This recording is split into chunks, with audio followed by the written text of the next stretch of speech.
morning right now, coaching kids how to play football later this afternoon. Looking forward to that, but I really feel like it's going to be a true test of my patience.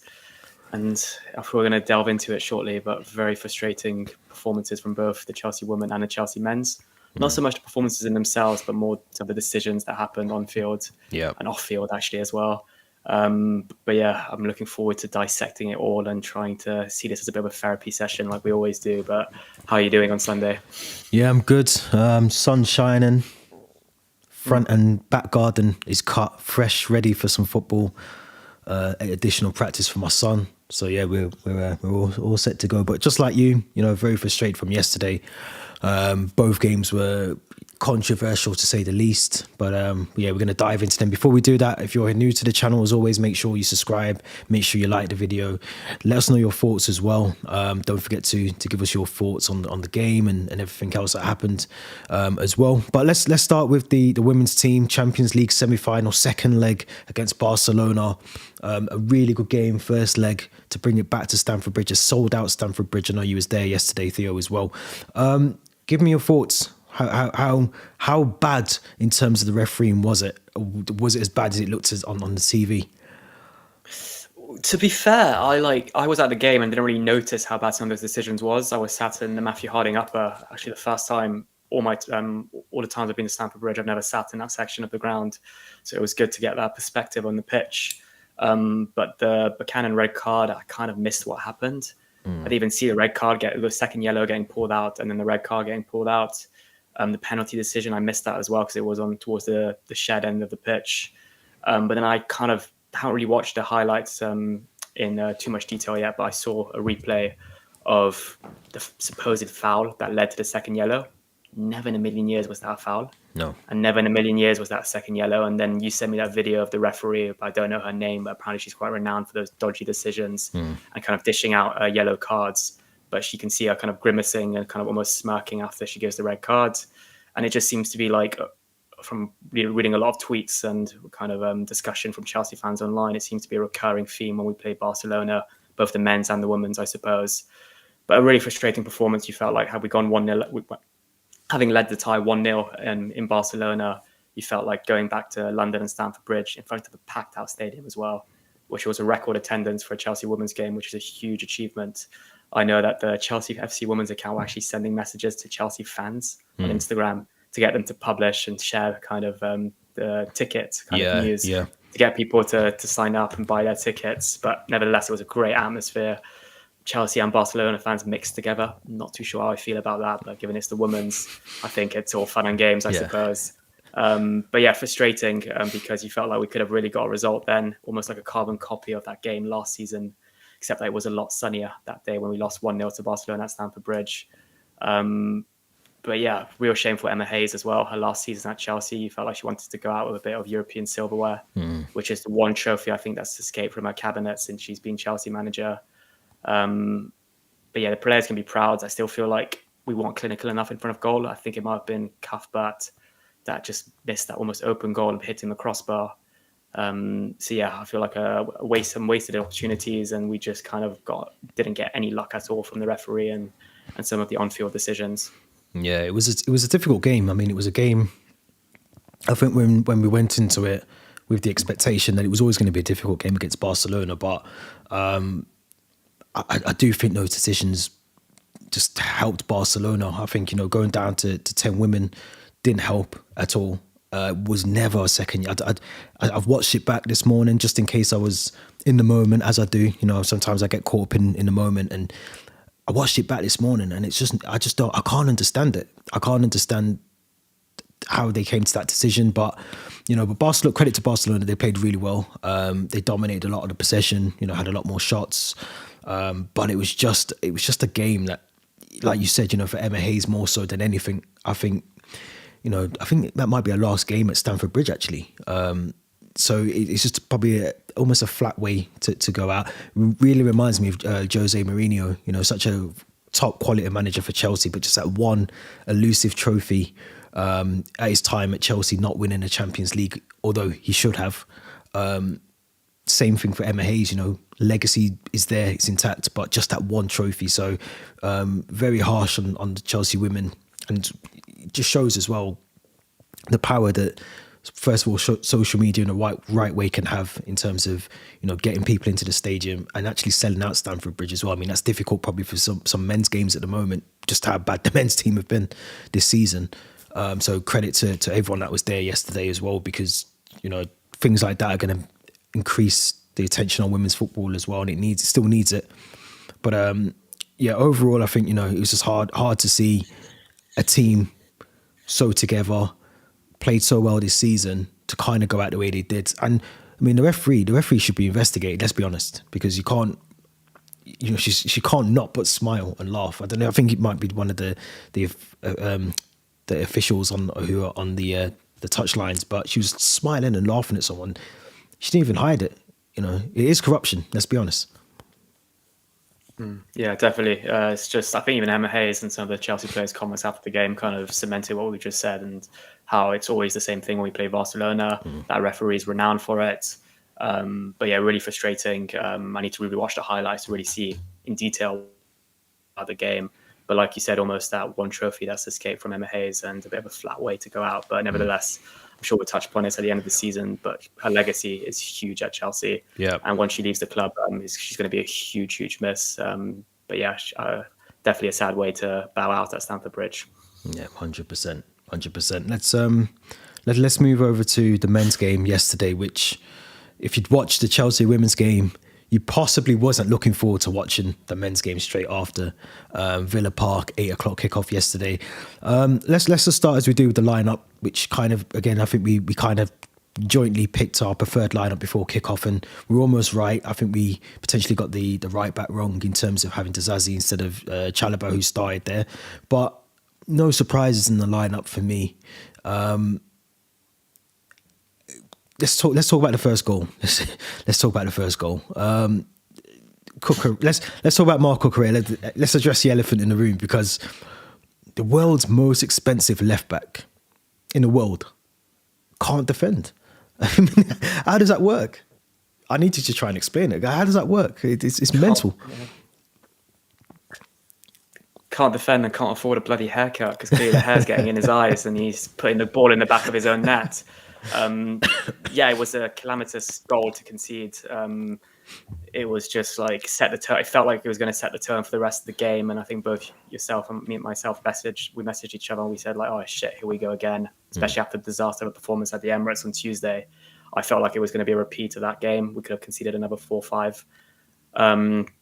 But yeah, it was shambolic. Even McGinn looked surprised that it'd gone in, and he didn't really know whether to celebrate or not. That being said, I know it's kind of going to be the theme of what we're about to talk about, but that goal should not have stood.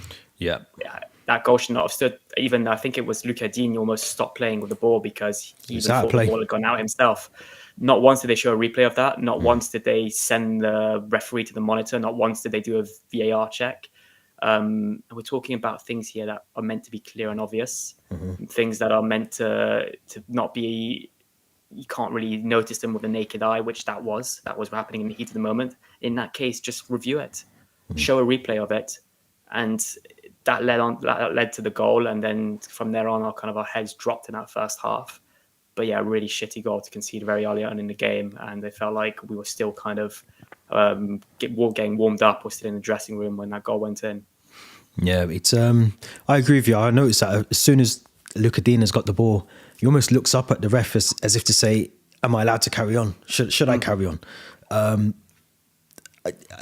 mean, the goal was comical, let's just say the least. I mean, I think it's Chalobah, and again, not to single him out, but I think the movement from, I'm trying to think who it was that the ball gets played to on the left side for Villa, but his positional awareness is poor as a right back. And I'm not saying, I'm not criticising him for that, but just he was almost caught in no man's land. He didn't know whether to commit to go towards the ball or to follow the run, and he doesn't either. He just sort of is almost in no man's land. So the ball comes in, and to be honest with Cucurella, I think he's got to do better.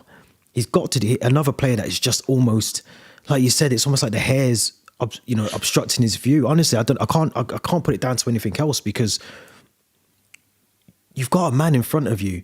You've got to close that space down. You've got to get your body in front of the goal, in front of the ball. and stop that goal from going in or stop the shot. But he does nothing. So it did set the tone. 3 minutes. It was even worse than Arsenal. I think Arsenal was probably about 5 minutes into the game, but 3 minutes into the game, it was just comical. But it summed up the first half, really, didn't it? I think it summed up how we played in that first half, and there was just nothing from us, really. There was nothing. Modric was just non-effective, and apart from maybe Gallagher and obviously Caicedo in the middle of the pitch, no one else seemed up for the game at that point. It was just a bit of a weird one. The second goal, Villa's second, tough one to take as well, I think, wasn't it? It was a poor goal again. Yeah, a really poor goal to concede. I felt like we gave, I think it's Morgan Rogers, way too much space. Yeah. Quite unfortunate for Petrovic, because I think it goes through Chalobah's legs. So Chalobah needs to do better to close that space down and try to block that attempt.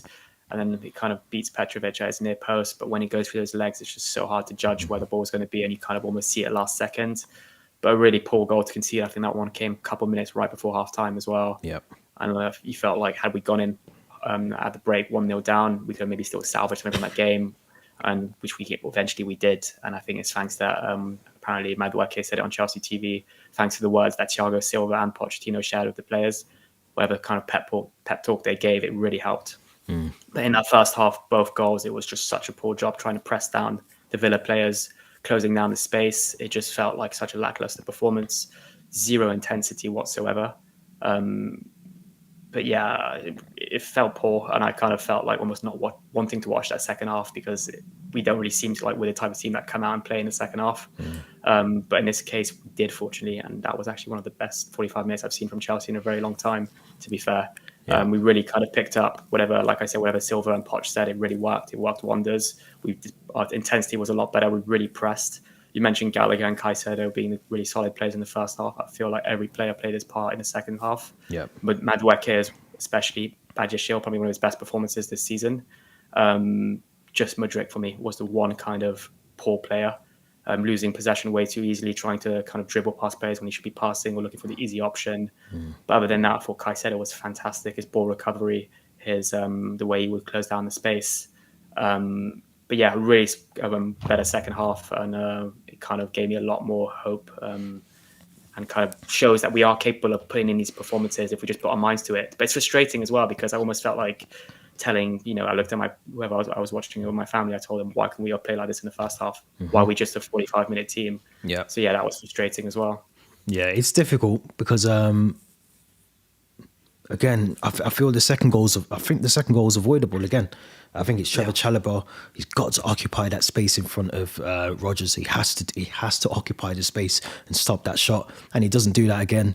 Not just to single him out, I agree with everything you said. I feel there was a lot of or lack of intensity in that first half. We were creating chances, which was the best thing, but it's almost the same thing that we keep saying all the time on here, is that we just don't take those chances.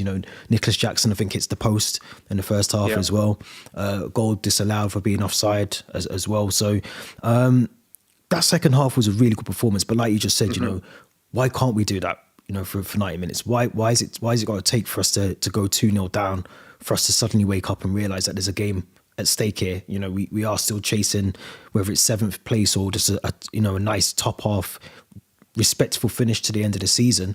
Why is it got to take for us to go 2-0 down, and 2 silly goals as well that we could have avoided? The bench was a bit, it was lacking yesterday, wasn't it? I think you could tell, obviously, we weren't going to make many subs, but one player that I did potentially want to see come on was Washington. I still don't really question if he's good. Not that if he's good enough, but why not give him a chance? Why not throw him into the mix and see what he can do? Because Jackson played relatively okay last night. I'm not saying he wasn't to his poorest standards, but he also done a lot of link up playing, things off the ball, and running off from that left side, which I thought was really good. But why not try Washington? I mean, he's got to be in for a chance before the end of the season. Yeah, he's a bright player, really bright player, and I've seen some kind of highlight reels from him in the youth team, and he scored some fantastic goals. Like you mentioned, I think it wasn't Jackson's worst performance, and when we played Villa in the FA Cup back in February, I think is when we beat them 3-1 Yeah. in the replay. Jackson was deployed as the winger, I think it was, and Carl Palmer as the false nine. Yep. And that's where Jackson seems to play his best football, is when he kind of cuts in from the side and kind of plays it into whoever's in the box. And he did that a few times yesterday, but because the Palmers, the Maduekes, they're not used to being strikers either. It seems like there's just no one in the box for him to pass it to. But it was a very depleted and weak or very youthful bench, at least. Yeah. Some of those names I'd never seen before. I think it was the likes of Dyer and players like that. I hadn't really heard much of. But it would have been a chance for Washington. There's nothing to lose, I suppose, towards the end. You might as well just toss on another player. And especially given the kind of how important that game is, you'd hope as well he'd step up to the occasion. But maybe Poch just wanted to prioritize a bit of experience. I think the games that Washington did get was where we were 6-0 up against Everton or 5-0 up against Everton. Washington was introduced. I think Brentford at home as well back in October last year. We were 2-0 down, and it was a chance for Washington to try to get something out of the game. But maybe because it was so close, Pochettino wanted to prioritize experience. But should we just not challenge anymore for European football? I think it will be a chance in the next few games to give players like Washington, Gilchrist, Cassidy more minutes, I suppose. Yeah, definitely. Before we get on to the controversial moment of the game, a couple of things I want to talk about. Thiago Silva, potentially his last game in a Chelsea shirt. I think he came off injured. Yeah, it looks like it could be. I'd be very surprised to see him play out any of the Premier League games anyway. It'd be a shame for him to go out the way he did if that is his last game for Chelsea. Yeah, real shame. Like we mentioned, how emotional he was at Wembley at full time a couple of weeks ago. And I feel like he would have at least wanted to have a respectful finish to his Premier League days as well. But yeah, to go out kind of end of April with an injury and not being able to kick a ball again until the final game against Bournemouth would be a real blow for him, especially how passionate, how kind of experienced and that leadership figure he's been for us across his 4 years at the club. Especially how lost we've looked without him. That performance at the Emirates with disaster and bad shit in defence, as I call them now. To be fair on them, they were good when they came yesterday. They weren't too bad yesterday. We're going to get on to them. Yeah. But yeah, I just really worry where we're going to be without Thiago Silva. But such a blow for him. I'm sure he was gutted last night. I think he was feeling his hamstring or kind of a area in his groin, wasn't it? Yeah. Yeah, I think that's probably if not a couple of weeks out. I'll be very surprised. I hope he's still there. Last game of the season, at least he gets a run out. And I'm sure if he doesn't, I'm sure there'll still be some sort of farewell goodbye. Do a John Terry and bring him play the first 6 minutes, and on the 6th minute, the clock, substitute him with a guard on at least, yeah, if we can. Conor Gallagher, another player, we just mentioned him before, really good, took his goal really, really well.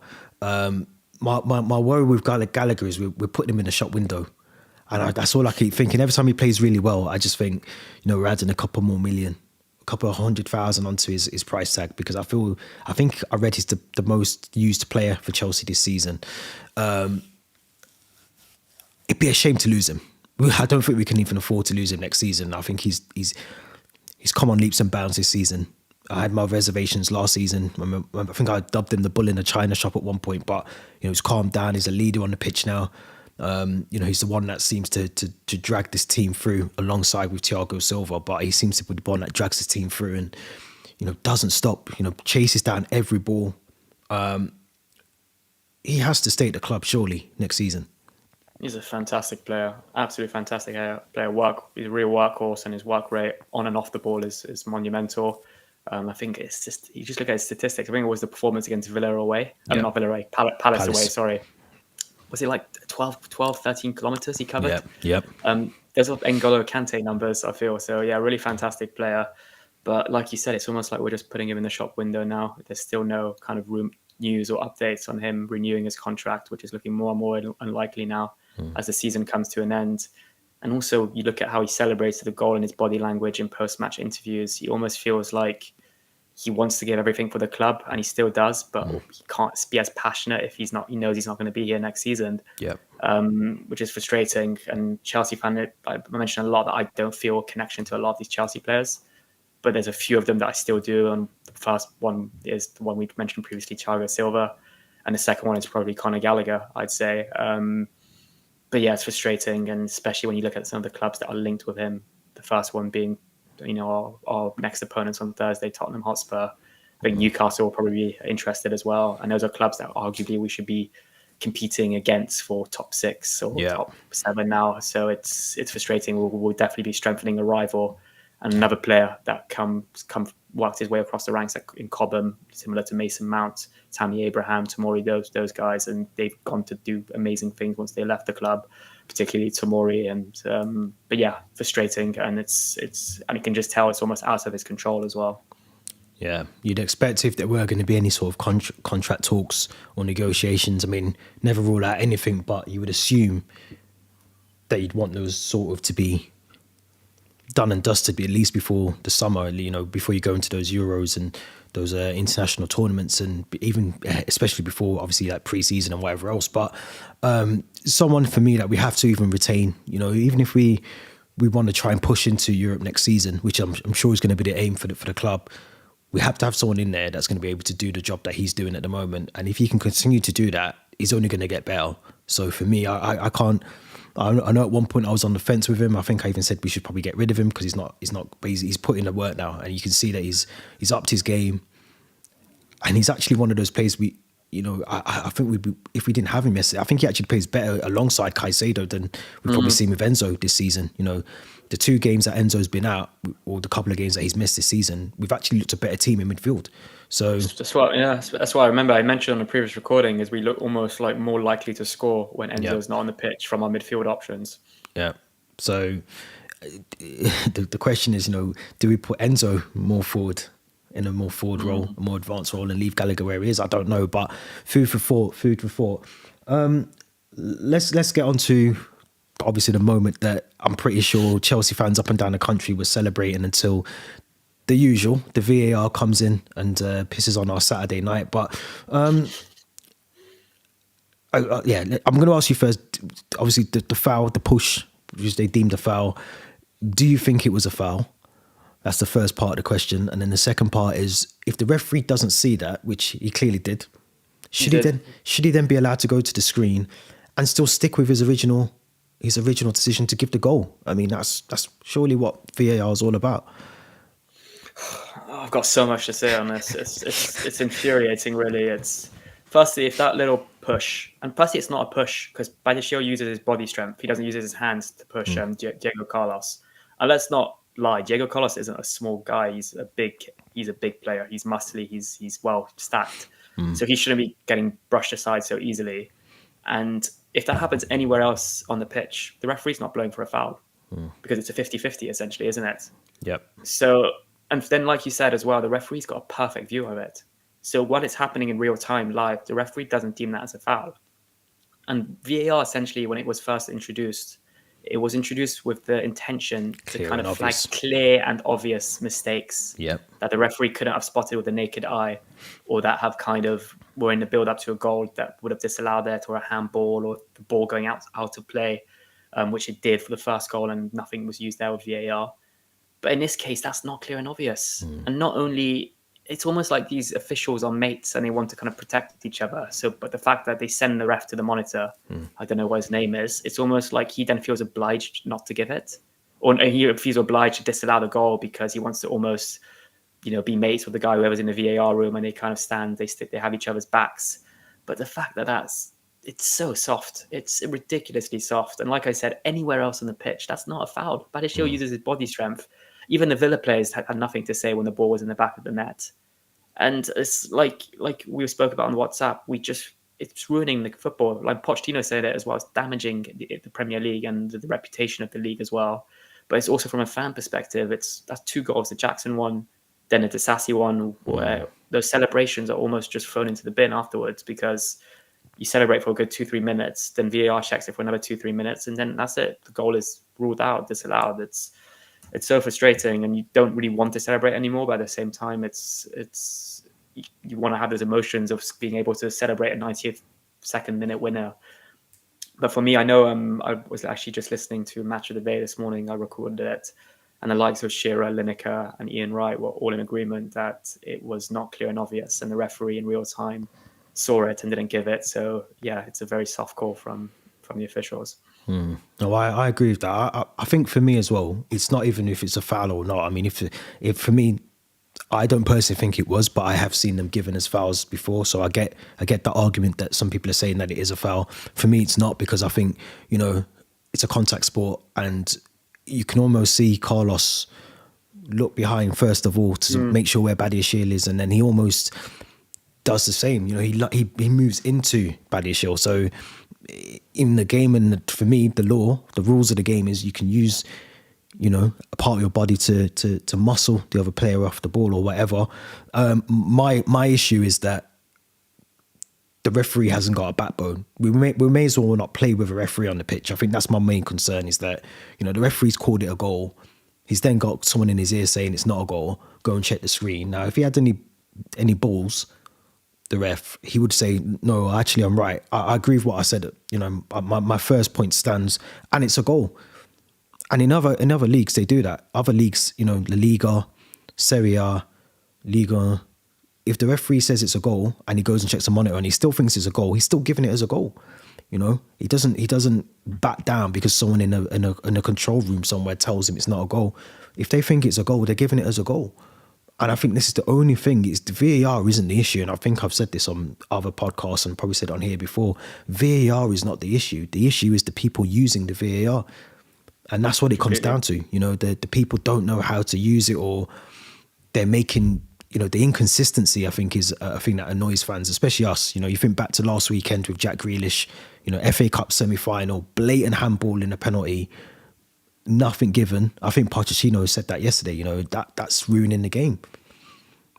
Those 3 points, whether we get into Europe or not, is clearly, obviously, we can't get into Europa League now mathematically, but even just getting 3 points to go into that game against Tottenham on Thursday changes the landscape of the direction we're trying to go in. For me, a referee should not be able to go to a screen, see something, and I don't know if he saw the video. Was it a video or still image as well? I don't know. I can't really remember.